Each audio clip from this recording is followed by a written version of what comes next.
Hello everyone, welcome to EduTap. I hope you all have been preparing well for your IFSCA Grade A exam. In this session, we will be discussing the MCQs related to a few topics which are slightly unconventional and for which you may not find MCQs elsewhere, which are part of the syllabus of phase 2 of this exam, and that too phase 2 paper 2, right? In this session we will be discussing about the gift IFSC. So this is one topic which is slightly unconventional. If we have a look at the syllabus, we can find IFSCA Act, Gift City, Gift IFSCA, and the Global Financial Centers.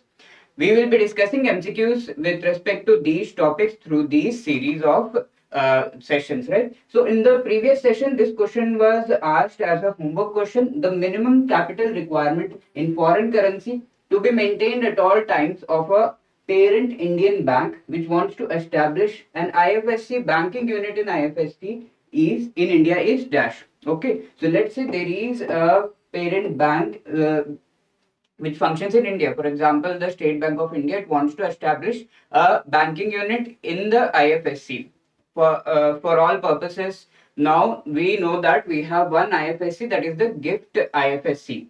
There, if at all SBI wants to establish a banking unit, what is the amount of money that it has to maintain as the capital for the purposes of, if at all there is any issue, a bank run, in that case the unit that has been established in IFSC can be supported. What is that amount that is asked here? Is it 5 million US dollars, 10, 15, 20 or 25? So the correct answer here, that is the mandated amount, is 20 million US dollars. Okay, so that is the right answer and D is the right answer. You can see all of the explanation related to the same is provided here.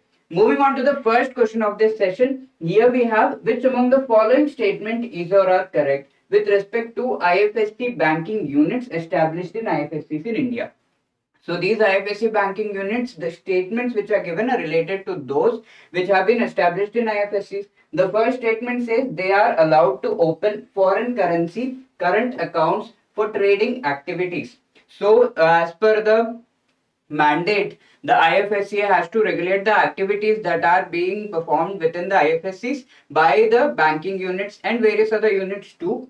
Talking about the banking units, they are allowed to perform certain economic activities only, and is opening a foreign currency current account part of their economic activities or not, and that too for what purposes? Can it be opened for trading activities? Then the second statement says they are not allowed to open foreign currency current accounts of non-resident institutional investors.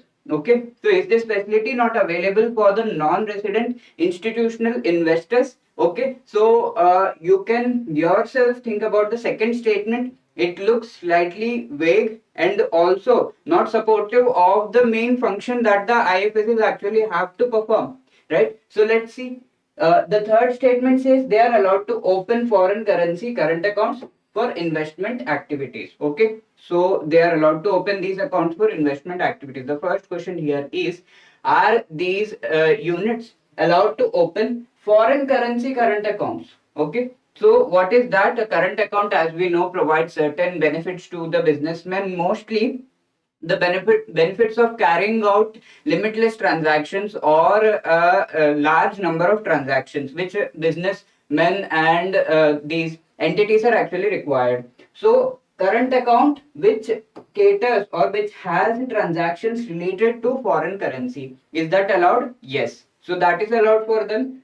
The first thing is clear to us. And is it allowed for trading activities is the second question. Yes, it is allowed for trading activities. It is also allowed, if at all such a account is allowed to be opened, it will be allowed for non-resident institutional investors also, because these are the persons for whom we are wanting to provide the services, right? So it will be allowed. So the second statement is not correct. Third statement is correct, that these accounts can be opened for investment activities. They can be opened for trading activities, investment activities, and for the sake of or to offer services to the non-resident institutional investors. So the second statement is not correct. 1 and 3 are correct. Our correct answer is D. That is 1 and 3 only. So here you can see the entire explanation related to the same. Then we have the second question. A financial institution set up in the IFSC is treated as person outside India as per which among the following? So which of these rules, regulations, or which of these act actually provide for this is the question. What is given here? Financial institution which is set up in IFSC, it is treated as person outside India. Okay, so an institution which is set up within IFSC is treated as person outside India. For which purpose it will be treated as that? Because obviously that is not the case, but for the purposes of certain rules, certain regulations, or certain act, these institutions are actually considered as person outside India. Okay, so which of these rules or regulations cater to that? Foreign Exchange Management International Financial Services Center Regulation 2015. Is it Special Economic Zone IFSC Regulation? Is it Reserve Bank of India IFSC Regulation? Banking IFSC Regulation 2003. Which of these is correct, or is it none of the above? So for the purposes of foreign exchange management regulations, the financial institutions set up within IFSCs are considered to be person outside India because they cater to the people, or you can say the entities that are outside India. Also they cater to the entities that are within India. But since the transactions that happen within these institutions is actually of foreign currency, they are considered to be person resident outside India. Okay, and because of this reason, the definition for this is given in FEMA IFSC regulations. Okay, so this actually caters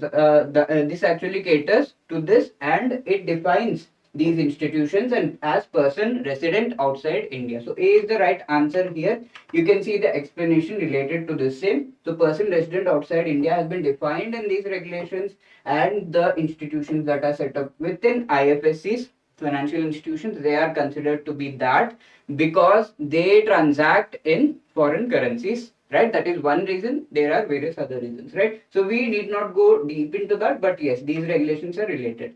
Which among the following is included in the definition of regulatory authority which recognizes financial institutions established in IFSCs which are treated as person resident outside India? Just now we said that certain financial institutions or other financial institutions, because they have transactions in foreign currency, they are considered person resident outside India.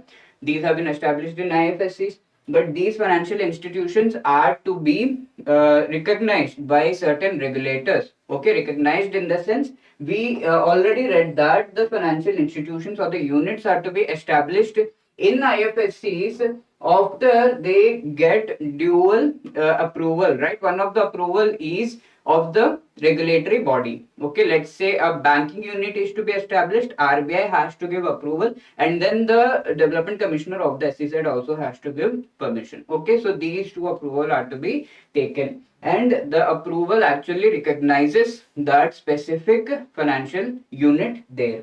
Okay, and this recognition, financial institution established in IFSCs, is treated as a person resident outside India. Okay, so when they have obtained the recognition, they are treated as person resident outside India for the purposes of this FEMA IFSC regulation. And the recognition for to these units are provided by which of these regulators is something that is asked here. Reserve Bank of India, SEBI, PFRDA, or Forward Market Commission.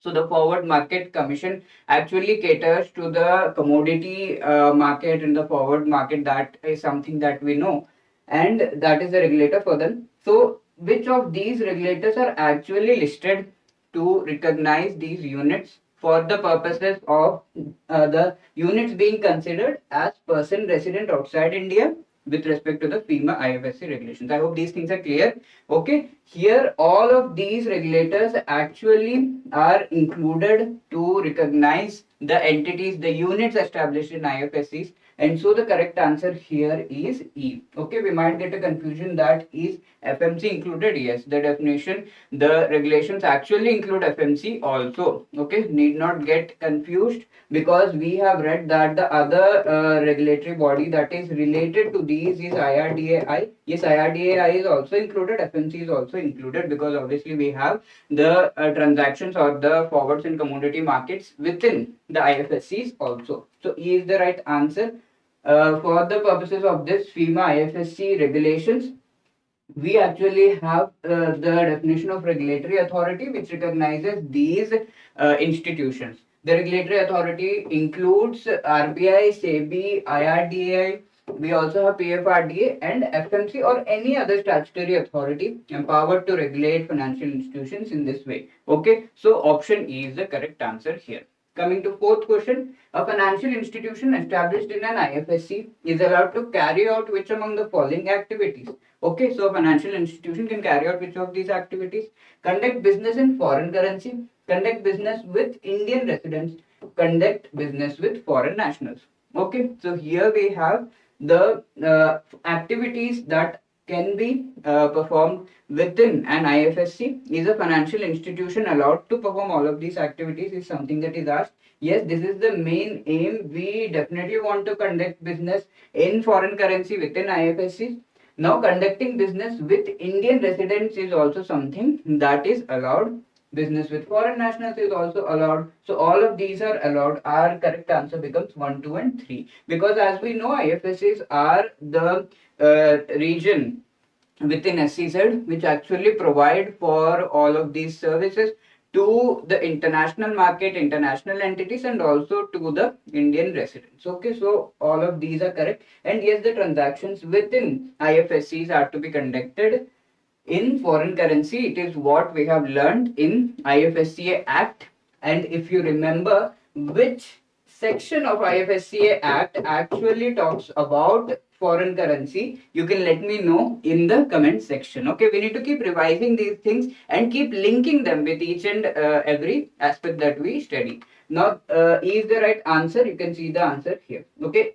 This fifth question is homework. The government of Gujarat is implementing the Gujarat International Finance Taxity Company Limited through which among the following? Which of these are something that have been mandated to implement this gift city that is being asked? Okay, so this company here, it is given that implementing the Gujarat International Finance Tax City Company Limited. So this is being implemented by which of these? Obviously, you can see here we have different bodies which might be catering to different functions. Are they included in implementing this, and also implementing all of the activities that can be performed within the IFSCs?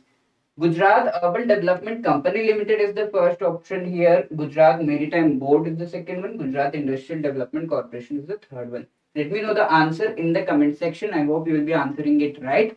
And to help you out with your preparation, we have come up with this ultimate test series, which has a test with respect to phase 1 and phase 2 of this exam. You will be getting the tests with respect to each and every component of phase 1 paper 1, phase 1 paper 2, phase 2 paper 1, and phase 2 paper 2. Also, there are full length tests of phase 1 and phase 2.